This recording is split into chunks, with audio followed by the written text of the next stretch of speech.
Hi, and welcome to another episode of Dane Dash. I'm Art. And I'm George.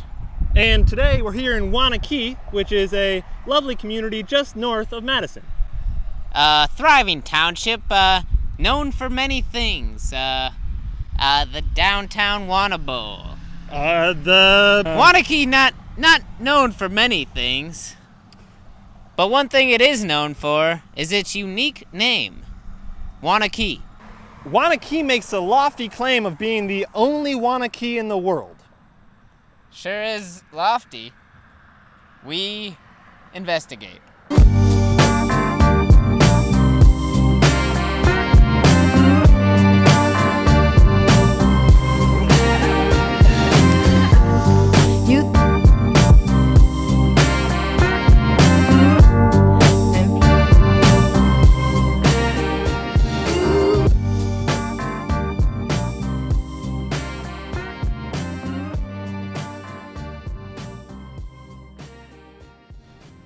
The task ahead of us was daunting, but using our sharp wits and state-of-the-art research facilities, we were able to verify that Waunakee, Dane County is, in fact, probably the only Waunakee in the world. And while this may provide closure for some, our thirst for truth was not yet quenched. Perhaps we were asking the wrong questions altogether. Waunakee may be singular in its name now, but has it always been the only Waunakee? And what are the horrifying details behind the demise of a possible original Waunakee? The answers, while entirely speculative, left us questioning if any shred of human decency even exists in the world.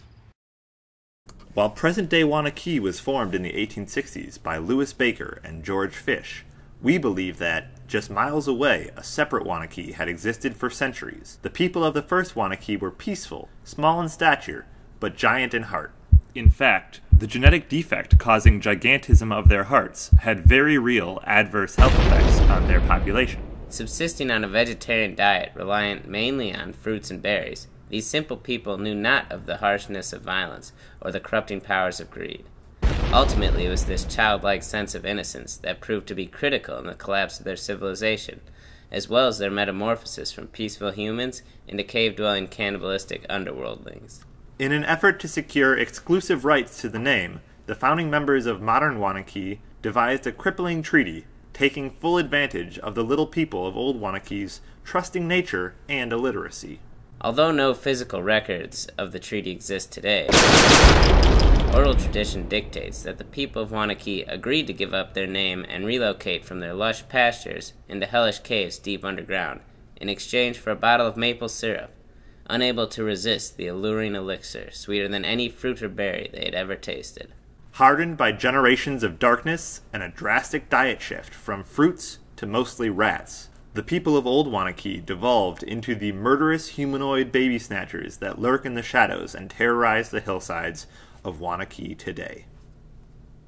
We're standing here on the foothills outside of what is now modern-day Waunakee, at a site we believe was inhabited by the original occupants of Waunakee, and is now in the proximity of the opening to their hellish network of underworld caves. Well, Waunakee may seem nice enough on the surface.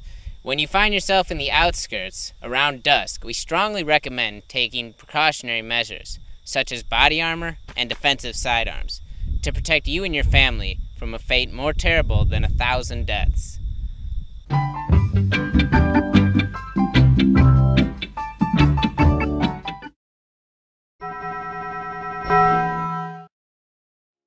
Dearly beloved, we are gathered here where once stood our friend, the South Park Street Taco Bell. Thank you all for being here tonight. The turnout really speaks volumes on how many lives the South Park Street Taco Bell truly touched in its short time on this cruel and lonely planet. For some of us, South Park Street Taco Bell was just an option for fast and delicious Mexican-inspired dishes, like the chalupa, or the cheesy gordita crunch, or the Crunchwrap Supreme, the caramel apple empanada, or the Baja Blast, or even a Mexican pizza. But for others, the South Park Street Taco Bell provided the only semblance of peace and serenity in this otherwise cruel existence. We now invite members of the audience to pay their respects to the symbolic Crunchwrap Supreme. Thank you all for being here.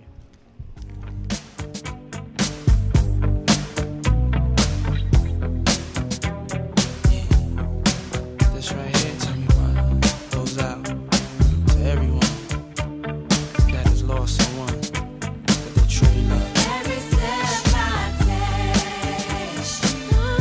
every move I make, every single day, every time I pray, I'll be missing you.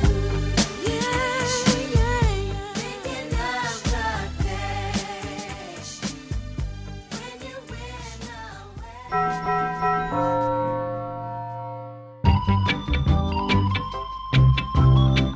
As you might have heard, Dane County may be in some trouble. But what can I do to help? Great question. The only way to truly help out is by doing the Dane Bucket Challenge. Dane Bucket Challenge?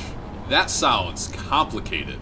It's quite simple, actually. First, you fill a bucket with things from or that remind you of Dane County.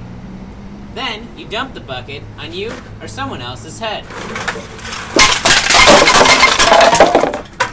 But the most important part of the Dane Bucket Challenge is to donate cash to Dane Dash. Cash donation? Yeah, it's part of the Dane Bucket Challenge. I'm not really comfortable right now. You did the Dane Bucket Challenge. You have to donate. You just invited me over to find your lost cat.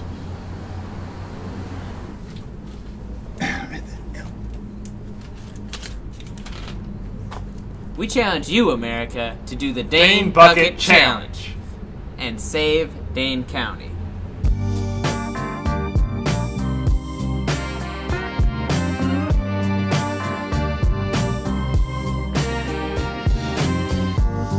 You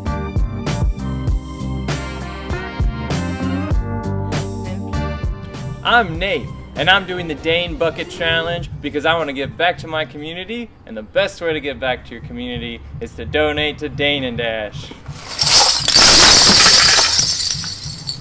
Woo! I nominate and challenge you, Aaron Rodgers, and you, Kirkman, to do the Dane Bucket Challenge.